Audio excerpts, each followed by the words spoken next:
साथियों, पंकज कलखुड़िया चैनल में आप सभी दर्शकों का हार्दिक स्वागत है। साथियों, जून माह का राशिफल और मकर राशि के राशिफल के बारे में चर्चा करने के लिए मैं आप सभी के मध्य आज उपस्थित हूं। ग्रहों के बैठने की स्थिति कुछ इस प्रकार है। लग्न में शनिदेव का प्रभाव, द्वितीय भाव में गुरुदेव का प्रभाव, तृतीय भाव में चंद्रदेव, पंचम भाव में सूर्यदेव, बुधदेव और राहुदेव बैठे हैं। छठे भाव में शुक्रदेव तो सप्तम भाव में मंगलदेव विराजमान है। बात करते हैं आत्मविश्वास और स्वास्थ्य वाले भाव की। इस भाव में शनिदेव विराजमान है, जो कि व्यक्ति को काफी मुंहफट, तेज तर्रार, इंट्यूशंस काफी देते हैं। इंट्यूशंस का मतलब आपके साथ अगर कुछ दुर्घटना घटने वाली है तो आपको उसका पहले से ही आभास करा देंगे कि आपके घर में कुछ अच्छा या बुरा होने जा रहा है। साथ ही में साथियों, मंगलदेव का सप्तम भाव से शनिदेव पर जो प्रभाव बना हुआ है वह एक विस्फोटक युति का निर्माण करता है। ऐसी स्थिति में आपने गुस्सा आने के समय कभी भी ड्राइव नहीं करनी है, वरना अपने आप को आप नुकसान देते हैं। आपके परिवार के सदस्यों को समझना पड़ेगा कि अगर आप क्रोधित हैं तो इस समय आपके परिवार के सदस्य भी शांत रहें, तभी जाकर के कोई भी बात शांत हो सकती है। ब्लड से रिलेटेड इन्फेक्शंस, जिन्हें बीपी और कोलेस्ट्रॉल की प्रॉब्लम है, तो उनको भी थोड़ा सा सावधान रहने की जरूरत है। द्वितीय भाव में गुरुदेव विराजमान है और गुरुदेव जिस भाव में भी विराजमान होते हैं बड़ा ही परेशान करते हैं, क्योंकि उसके शुभ गुणों को वह ले लेते हैं। शुभ गुणों को लेने का अर्थात आपके द्वितीय भाव में गुरुदेव आपके किसी भी धन से संबंधित कार्य को इजीली नहीं होने देंगे। हो सकता है इस माह आपने धन के लिए बहुत सरवाइव करना पड़े।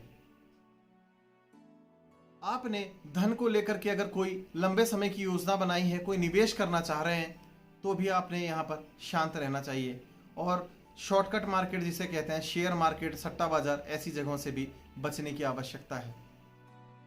साथियों, बात कर लेते हैं परिवार भाव की। परिवार भाव के स्वामी मंगलदेव हैं। आपके पार्टनर की वजह से आपके परिवार में बहुत ही सुनहरा समय हो सकता है। आपका पार्टनर आपके परिवार में एकाएक नई ऊंचाइयों को जन्म देने का कार्य करेगा और आपके परिवार के रुके हुए कार्यों को भी पूर्ण करने का कार्य करेगा। प्रॉपर्टी से रिलेटेड सेक्टर में निवेश करने में बहुत ही ज़्यादा फायदा है और साथ ही में रेस्टोरेंट, ब्लड या फिर फायर से रिलेटेड कोई भी कार्य करें, आपको बहुत फायदा मिलेगा। परिवार के किसी सदस्य का स्थान परिवर्तन भी इस दौरान देखने को मिल सकता है। साथियों, बात करते हैं पंचम भाव की, जो कि संतान एवं शिक्षा के लिए देखा जाता है। पंचम भाव में इस समय सूर्यदेव राहुदेव के संग ग्रहण दोष, राहुदेव बुधदेव के संग जड़त्व दोष और सूर्यदेव बुधदेव के संग इस समय बुधादित्य योग का निर्माण कर रहे हैं। तो ऐसी स्थिति में कभी भी आपकी संतान का जो मन रहता है वह काफी डाइवर्ट रहता है पढ़ाई से, क्योंकि ग्रहण दोष का यहाँ निर्माण हुआ है। तो आपके परिवार में जो आपकी संतानें हैं उनके हर कार्य में छाया आएगी। 16 तारीख को जब सूर्यदेव यहाँ से गमन करेंगे और मिथुन राशि में प्रवेश करेंगे, तो आपकी संतान पढ़ने में थोड़ा सा ध्यान अधिक लगाएगी, क्योंकि 2 तारीख को बुधदेव वक्री तो 22 तारीख को मार्गी हो रहे हैं। संतान को माह मध्य के बाद से अच्छी सफलता दिलाएंगे। बात करते हैं जॉब वाले भाव की। इस भाव के स्वामी पंचम भाव में बैठे हैं, तो आपको आपके कार्य क्षेत्र में इस समय मान सम्मान, प्रसिद्धि मिल सकती है। कोरोना काल में किए गए किसी कार्य के लिए आपको सम्मान मिल सकता है और साथ ही में धन के प्रति आप लापरवाही जरूर बरतेंगे। अपने पास इनकमिंग सेव नहीं रहने देंगे। दूसरों की भलाई में ही धन को आप खर्च करने में ही बिलीव रखेंगे। बात करते हैं प्रेम भाव की। प्रेम भाव के जो स्वामी है शुक्रदेव इस समय छठे भाव में बैठे हैं। यहां से वह 22 तारीख को गोचर करेंगे, पर तब तक की जो स्थितियां यहां पर बनी हुई है वह कहती है कि प्रेम के प्रति 22 तारीख तक का समय बड़ा ही कठिन है। आपको आपके प्रेम को बचाना है तो एक व्यक्ति ने शांत रहना चाहिए, तभी जाकर के आपका प्रेम सुरक्षित रह सकता है।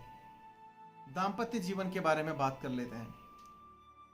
सप्तम भाव जो कि दाम्पत्य जीवन के लिए देखा जाता है, इस भाव में मंगल देव कर्क राशि में विराजमान है। 2 तारीख को यहाँ वह नीच की अवस्था में हो रहे हैं। तो आपके जो दाम्पत्य जीवन में लंबे समय से प्रेम चल रहा था, अचानक से हॉट टॉक में कन्वर्ट यह मामला हो सकता है। दोनों में से एक भी व्यक्ति अगर शांत रहे तो मामला इजीली सुलझ जाएगा, पर अगर हॉट टॉक्स बढ़ा दी तो मामला डाइवोर्स तक भी जा सकता है। इस बात को अगर हम समझ लें तो इससे बेहतर कुछ नहीं हो सकता है। साथियों, व्यापार भाव की बात कर लेते हैं। व्यापार भाव के स्वामी जो हैं वह इस समय 6ठे भाव में बैठे हुए हैं। आपको कर्ज में वृद्धि करवाएंगे, लोन लेने की नौबत आ सकती है। परिवार के किसी महिला सदस्य की हेल्प से अपने व्यापार को आगे ले जाने का कार्य अवश्य करें, व्यापार में चमक अवश्य आएगी। साथियों, इस माह के लिए मकर राशि वाले जातकों के लिए एक विशेष उपाय देने जा रहा हूं। भगवान शनिदेव की रोज आराधना करें सूर्य उदय होने से पूर्व। उनके बीज मंत्रों का रोजाना पाठ करें और पितरों के नाम का दिया दक्षिण से पश्चिम दिशा की ओर फेस किए हुए जरूर जलाएं। फेस आपका नहीं बल्कि दिए का रहना चाहिए उस तरफ, ये बात गौर करनी है। साथियों, मकर राशि के लिए आज बस इतना ही। धन्यवाद और जय श्री राम।